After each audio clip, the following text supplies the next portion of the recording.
Hey, adventurers. You are so awesome. Thank you for coming back every single Monday. I wanted to start off with that because it really means a lot to me. This is AdventurousJeriLynn. Hi, I'm Jerry. And today we are going to talk about my journey to declutter house to RV. I'm decluttering and I'm in I'm in my bathing suit. I thought, when I was decluttering today and this past week, I've had like a little fashion show. And, before you toss any clothes, before I get into, the decluttering, before you just toss things and you just kind of like hold them up and see if they're going to fit, you should really try them on. Now, this bathing suit, it's kind of questionable whether or not I can still pull it off. Okay. I think we should start with one room. When you want to declutter, like we are going from house to RV, or maybe you are going from house to a smaller house, you should start one room at a time. When I first started this journey, it seems like I was kind of like all over the place. And that kind of makes it hard to figure out, where did I leave off at? You get off work, you cook dinner, you're doing laundry, you're taking care of the kids. The last thing you're thinking about is like, where did I leave off at? So if you designate one room and start with that. Like right now we have one of our bedrooms that are empty. So I was thinking, just in the long term, if I can consolidate the items that we would like, my husband and I, that we want to keep, start putting it in that empty room. And as we go through each room and we declutter, we have a donate pile, we have a throwaway pile, and then we have a, donate, throwaway, and a trash. Because some things you have that just is way beyond trying to give to someone or anything like that. It just may be lost its luster. So first of all, declutter, start with one room. And then I think that what worked for me was if you would just start with the big items. Say like if it's a sofa, if you're doing the living room, or if you're in the bedroom, start with the bed. That means all the sheets and the blankets. I think at one time I had like 8 or 10 different blankets. Do I really need all those blankets? Will they fit in the cargo trailer? No, they won't. Because you're limited space. So you need to work with what you have. And the space is very limited in the cargo trailer. All right, let's see. Once you get to the room, again, you start with the big items, the things that you can get rid of first. And then you put them in your segregated piles, your throwaway, your donate, and what you're just going to donate, throw away, or keep. And again, once you go through each room, you want to downsize. When you go through each room, you complete a whole room instead of doing like what I did, which was the mistake, going all over. You don't want to do that. Just start with one room in your house. Now, what I was thinking in the long term, like say fast forward, we have all the rooms empty and we're just down to the one room that we have, all the things that we want to keep. This is going to make it a lot easier for us to come in, whether we do it or we have the kids or we pay somebody, come in and clean as far as painting, trimming, and just getting the house in ready to sell mode, put it on the market. And then we can start bringing stuff back out of that room, and then we can stage each room. You don't need to fill the whole room because, you learn those things from watching all these shows. You don't have to have a full ensemble just to, stage your house ready for sale. Again, it's easier to paint when the room's empty. So if you need to redo the flooring, or, if you want to go a little step further than just painting, I think the best way is to start with painting, and then you can go from there. When you're going through each room, you have to figure out whether or not, if you use that item, if you haven't used that item in the last one calendar year, then you probably don't need it. That's when you get on the phone or you text, one of your kids or your friends or family and say, hey, I have such and such. Do you like this? Again, when I said my last video, well, it wasn't my last video, the house to RV episode 3, a lot of times when you're dealing with the Facebook Marketplace, or if you're dealing with Let Go or all these other places, Craigslist, a lot of times people don't show up. Then you're stuck. You're stuck. You're wasting your time. You're wasting your effort, your gas, everything that you went there and you met at a Walmart, or you met at such and such. And if you do decide to do those, whatever you do, if you can, don't meet them at your house, just for your safety. Yeah, don't do that.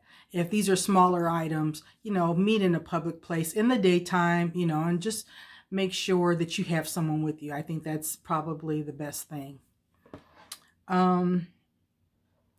Items. So say you're in your room and you're going through your items, things that you don't use. Okay.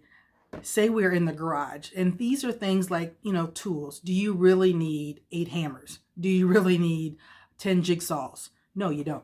So between your air compressors and your table saws and all these different items, you have to figure it out.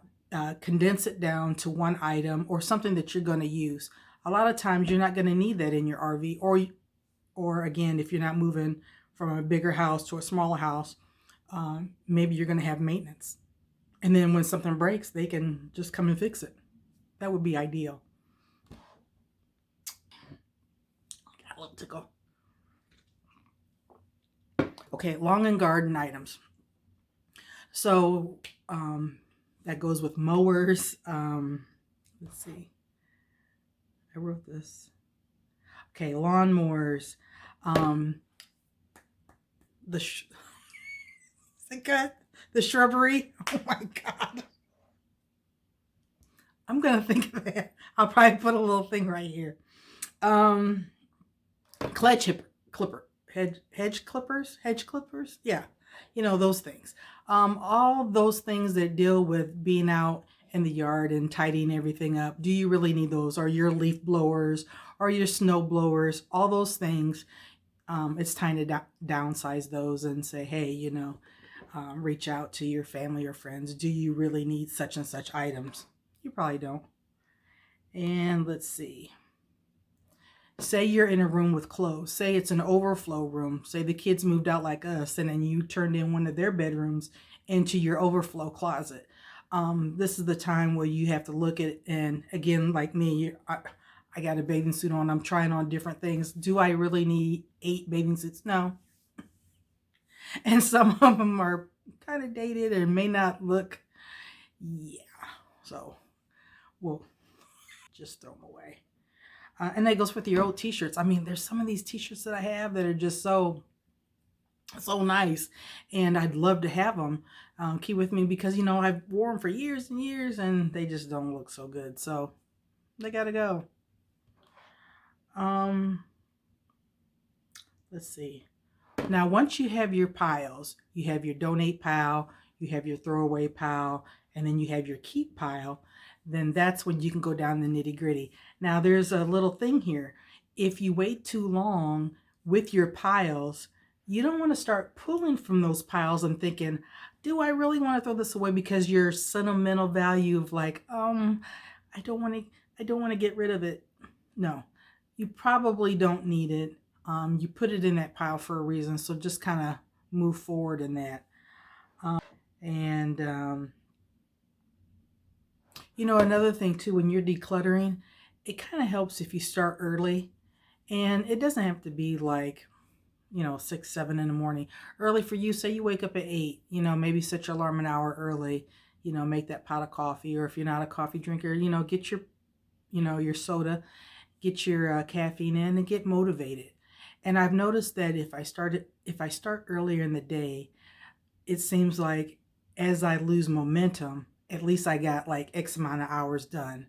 And you don't always necessarily want to wait until like 10, 12, 3 in the afternoon. By that time, you're like, oh, I'll just put it off to another day. And that's what we tend to do. I've been there, and I know that, and it doesn't work. So try to start early when you declutter. And I've noticed that you feel a lot better. You're not closed in with all these items that you've held on for years.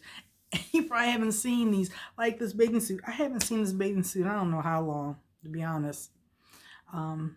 So you'll run across these items, and if you don't need them, just discard them. You know, put them in your piles. Check friends and family. Check the kids. Hey, do you guys want these before we donate or throw away or what have you?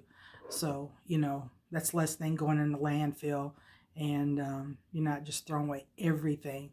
You're giving it to somebody that may need it or use it, or maybe they know somebody. And let's storage room. Now here we are. Say once we get down everything into this one room, and all the rooms are empty, and we're ready to prep the house, painting and all what have you. Then you've done decluttered everything in the house, and you go back in that one room, and it's like, well, why am I holding on to this? Sentimental reasons, or such and such gave this to me, and we love that our family and friends give us items, but I think they'd be a lot happier if we could find a home for them or donate or something like that, that somebody else could appreciate it. Because the people that are around you, your circle, they're gonna like and love that you're taking steps to make a better you. And because anybody that has an opinion or like, oh, you shouldn't be downsizing to such and such, yeah, don't think about that. Maybe they like a bigger house, and you're at a point in your life that you don't want those items. And it's okay. It's okay to do what is in your heart, and you'll feel a lot better. And let's see. I think we've nailed everything. So I want to say thank you so much. Thank you for sticking around. And I noticed that the RV show, again, like I said earlier, a lot of people aren't, in that mindset. And I get that. You maybe need to have a little sunshine days and it's above 60 degrees before you even, think in your mind about moving, downsizing, decluttering, all this stuff. But you're in the house. What a better time to declutter. It's cold outside. Well, if you're in cold country like us in Indiana, it's cold. Do you really want to keep just sitting sedentary in one room, whether it's, you lounge in your bedroom on the bed, or if you lounge more like my husband and I on the couch, when you're inside and it's cold and your activities come to like a little minimum other than getting out, going to the bank or grocery store or post office, your errands, there's things that you can do in your house that you can make it a little bit more nicer for you. Because everybody likes a nice home. Everybody wants to come into an environment that's like, oh, this is so cozy. And did I really need all these such items? No, you probably didn't. And it just feels better. Less clutter. I think so. So that's everything. You guys take care. I appreciate you. You are so awesome. And I love you, family. And you take care. We'll see you out in open road. Bye-bye. Bye-bye.